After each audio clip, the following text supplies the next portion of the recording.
frecuente. En el caso de ella solo tenía el enlentecimiento global.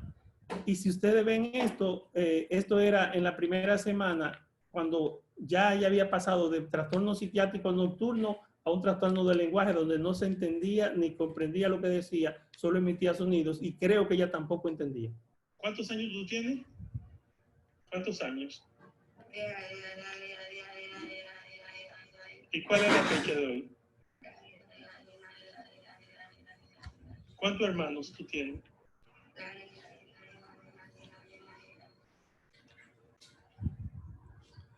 Es triste el desenlace porque haciendo ANMDA probablemente tenía un probable mejor evolución porque dicen que el 80% de esos casos no deben morir por esa causa, pero siempre hay complicaciones disautonómicas y estatus epiléptico que pueden poner en riesgo la vida de los pacientes, como fue el caso de esta jovencita.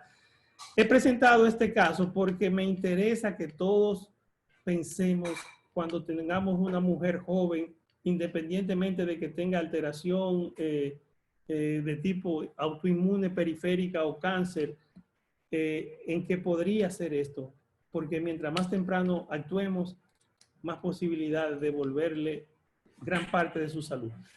Por último, ahora voy a comentar, antes de pasar al caso del COVID, lo que son las demencias, los deterioros cognitivo vasculares, que como sabemos todos, tienen un 33% siendo en su prevalencia, siendo o demencias mixtas o vasculares puras. Por tanto, es importante conocer e identificarse con este tipo de deterioro cognitivo. Evidencias recientes dicen que gran parte de las demencias neurodegenerativas que fueron biopsiadas también presentaban alteraciones de tipo vascular significativa, aparte de las proteínas anormales, hasta en un 52% de los casos. Estas son las que llamamos demencias mixtas. Y la demencia, primero se creía antes de que se hicieran los estudios anatomopatológicos que casi todas las demencias eran por arterioesclerosis. Después se supo que la mayor parte eran Alzheimer. Luego, las demencias vasculares se creían que era solamente el grupo de los multiinfartos. Después se crearon criterios específicos para diagnosticarla y ahora sabemos que no existe ninguna presentación típica para las demencias, que sí sabemos que pueden ser de grandes vasos y instalarse por infartos estratégicos o infartos múltiples, o de pequeños vasos de manera insidiosa con trastorno de la marcha, parkinsonismo o demencias mixtas. Y que debemos hacer un estudio neuropsicológico para ver una persona que tiene muchas lesiones en el cerebro, si ya está en deterioro cognitivo leve o en demencia. En los test neuropsicológicos, una cosa que llama la atención es que tienen más errores en los test ejecutivos que en los de memoria. Y en la epidemiología de la demencia se han hecho estudios tanto poblacionales como clínico-patológicos. Se ha encontrado, como decíamos, que hasta un 33% tiene demencia vascular pura o demencias mixtas. Entonces tenemos que, según el grado evolutivo, puede ser deterioro cognitivo leve o demencia de los deterioros cognitivos vasculares. También se pueden clasificar por los mecanismos o por los vasos afectados. Y en ese sentido tendremos demencia multiinfarto, demencia de pequeños vasos, demencia de grandes vasos en lugares estratégicos, demencia por hipoperfusión, demencia por hemorragia, demencia por causas genéticas o demencias mixtas. El 10% de las personas que van a desarrollar demencia y ACV lo desarrollan antes de hacer el primer ACV. El otro 10% en la fase subaguda de los ACV y un 33% en las recurrencias de los ACV. Un estudio poblacional mostró que el que tiene un ACV tiene 9 veces más chance de desarrollar demencia.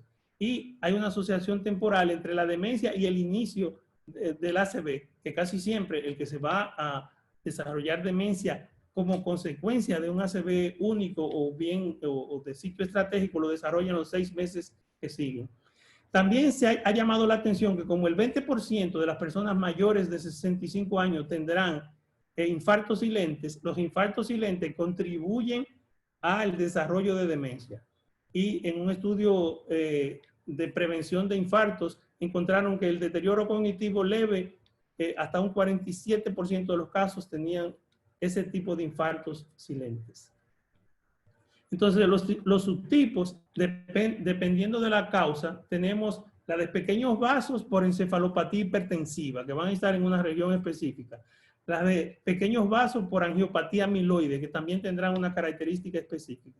Y los de grandes vasos o por embolia y generalmente por FA.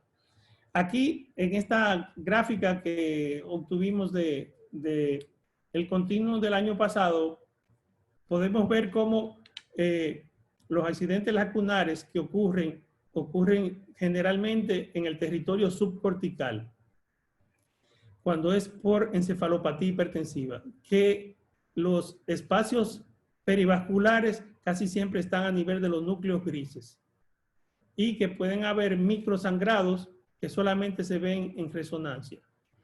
Y también, claro, si es una encefalopatía hipertensiva, puede acompañarse de hemorragia. En tanto que las alteraciones, en el caso de angiopatía amiloide cerebral, van a tener microinfartos, microsangrados, perdón, en la resonancia, infartos que son lobares, van a tener alteraciones de los espacios vasculares, pero en este caso, aquí más bien en los centros semiovales, pueden tener hemorragias subaracnoideas, pero el doctor Paliza le hablará mejor de todo eso.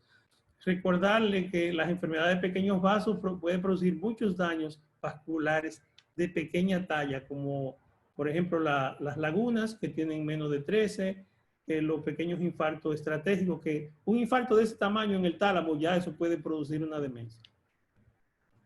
Entonces tenemos que la enfermedad de pequeños vasos, sea por encefalopatía hipertensiva o por patología amiloide, puede producir microsangrados profundos, alteración de los espacios perivasculares a nivel de los ganglios basales, infartos lacunares, y la angiopatía amiloide también microsangrados, pero ya lobares, y los espacios perivasculares en los centros semiovales, hemorragias que ya son lobales, y otra, la hemorragia subaracnoidea a nivel cortical, para que uno sospeche la etiología por amiloide o por hipertensión. Entonces tenemos que también tendremos infartos localizados en lugares estratégicos, como la rodilla de la cápsula interna, el tálamo, el gyrus angular, la parte orbitaria o basal de los lóbulos frontales, el territorio de la arteria cerebral posterior, que casi siempre afecta el lóbulo temporal en su hipocampo, territorio de la arteria cerebral anterior y el putamen. Tenemos que los infartos de grandes vasos producen, hacia atrás. Los infartos de grandes vasos producen demencia por múltiples infartos y que debemos siempre sospechar un origen cardioembólico por alteraciones estructurales o FA, o por hipoperfusión, en donde se producirían infartos interterritoriales o esclerosis del hipocampo secundaria a una hipoperfusión. También tenemos causas genéticas, tenemos causas mixtas y tenemos los microinfartos que solamente serán visibles en una resonancia de 3 Tesla y que pueden ser a nivel corticales cuando es por angiopatía amiloide o subcorticales cuando es por problema de ateroesclerosis.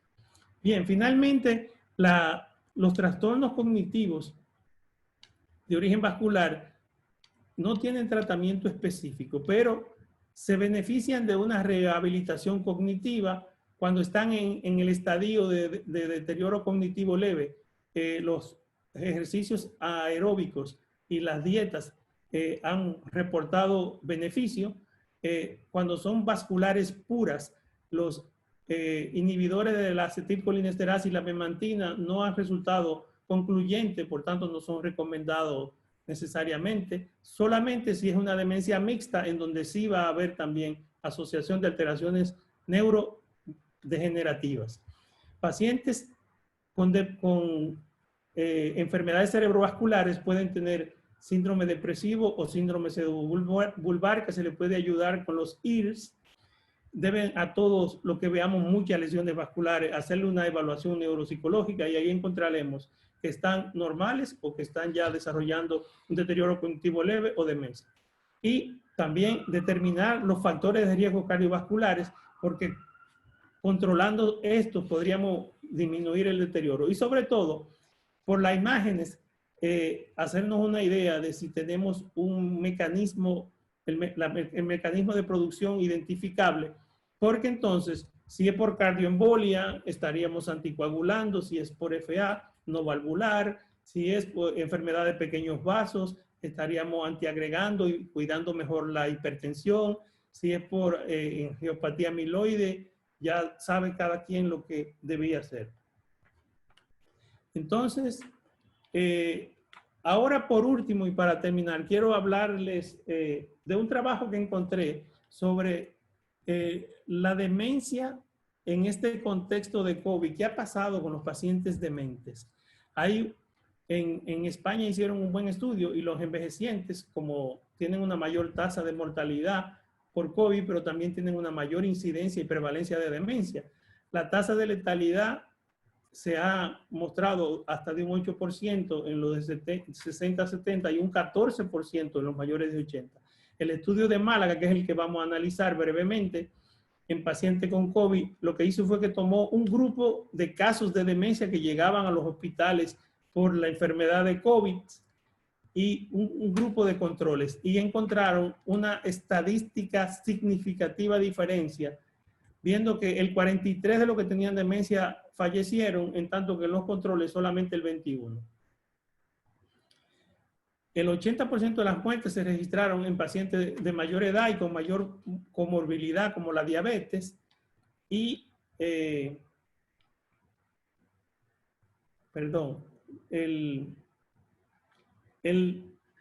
los determinantes de que estos pacientes murieran fueron muy tristes. Y es que este grupo de pacientes con COVID y demencia no podían accesar ni a ser atendido en UCI ni a los tratamientos avanzados y agresivos por la misma condición de demencia. Ellos tenían que seleccionar los pacientes que tuvieran una mejor probabilidad de vida y de futuro, ¿verdad? Tenían una mayor carga de enfermedades respiratorias y cardiovasculares y la mayoría venían de institucionalización que duraban más tiempo para llegar. El estudio español entonces mostró una letalidad de un 43% en los casos de COVID con demencia, mientras que en la población ya un estudio italiano había mostrado un 62%. Parece que tenían el mismo tipo de cuidado. Entonces, para terminar, voy a hacer una pequeña biografía de alguien que marcó la humanidad y las ciencias médicas, y en particular las neurociencias, que fue Rita Levi Montalcini. Y una muestra de que la primer premio Nobel que llegó a más de 100 años y que un año antes de morir estaba publicando su último artículo. Esta doctora intentaba investigar en el tiempo del fascismo y por ser descendiente de judía y mujer se lo prohibieron. Ella siguió en su cuartico experimentando con embriones de pollo y como recordarán, ganó el premio Nobel de Medicina en el 86 por haber descubierto los factores de crecimiento neuronales. A partir de esa embrión que fue en los embriones de pollo que después probablemente comía su familia, ella investigó, esta señora no se dio por vencida. Ella fue de la que ayudó a la OMS a hacer una proyección y a ponerlo en alerta diciendo que en el 2030 y en el 2050 íbamos a tener una gran mortalidad y una gran población en discapacidad por las demencias. Le hago honor a ella porque llegó con su cerebro lúcido, como llega el 50% a más de 90 años, y porque fue una gran dama de la neurociencia. Muchas gracias.